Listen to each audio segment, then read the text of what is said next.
You see here, this tiny portion of land, half the size of Massachusetts here, that's Hong Kong. And it shares a border with China. Well, it's a little more complicated than that. You may have seen Hong Kong in the news recently, and that's because there's somewhat of a revolution happening. And it has a lot to do with this shared border and the role the Chinese government plays in Hong Kong. The protests in Hong Kong started back in 1997 when Britain returned Hong Kong to China after 99 years. China agreed to maintain a one country, two systems policy for 50 years beyond 1997, meaning that Hong Kong would govern itself and keep its basic freedoms and rights while still bearing the title of Special Administrative Region of China. We must have freedom of speech, freedom of press, freedom of association. These are fundamental freedoms, freedom of religious worship.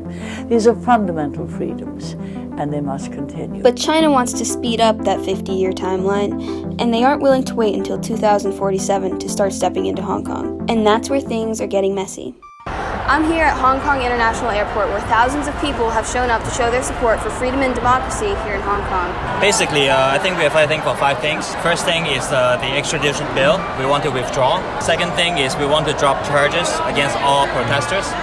Because we think it's not fair because the police are applying excessive violence. And the third one is to investigate the police abuse of power. We want them to take away the claim of we being rioters. We're just expressing our thoughts peacefully. And then last one, we want democracy now. And we want them, all of them, not just one, not just two, but all of them. These protesters are fighting for their freedom and their rights and have been doing so ever since 1997. Since 1997, China's been trying to limit freedom of speech in Hong Kong. Booksellers were kidnapped and taken to China for selling books that criticize the Chinese government. Human rights lawyers have been imprisoned for defending protesters, and gangs were hired to attack the student protesters. It can be difficult to understand that Hong Kong is not China, since it may often seem that way. But Hong Kong and China speak different languages, have different currencies, and different government styles, among many other characteristics that set them apart.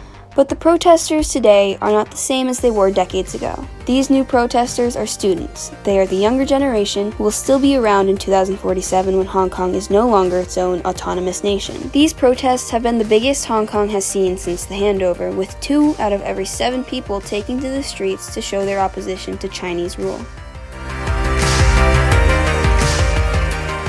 At each protest, the police would fire tear gas and rubber bullets at the students on the streets, causing countless injuries, the most heartbreaking being one nurse who lost her right eye after being hit in the face by a can of tear gas. The recent protests have also affected Hong Kong's tourism industry. I'm here at Victoria Peak, which used to be packed with people, but is now nearly empty, which is something you never see. The protesters are fighting for their freedom, even as China attempts to silence their actions. For now, though, despite the consequences, the students are continuing their fight for freedom and liberation from communist China.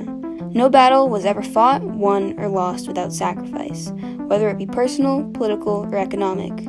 What the Hong Kong people hope is that the ends justify the means. For Flyer News, I'm Megan Sidmore.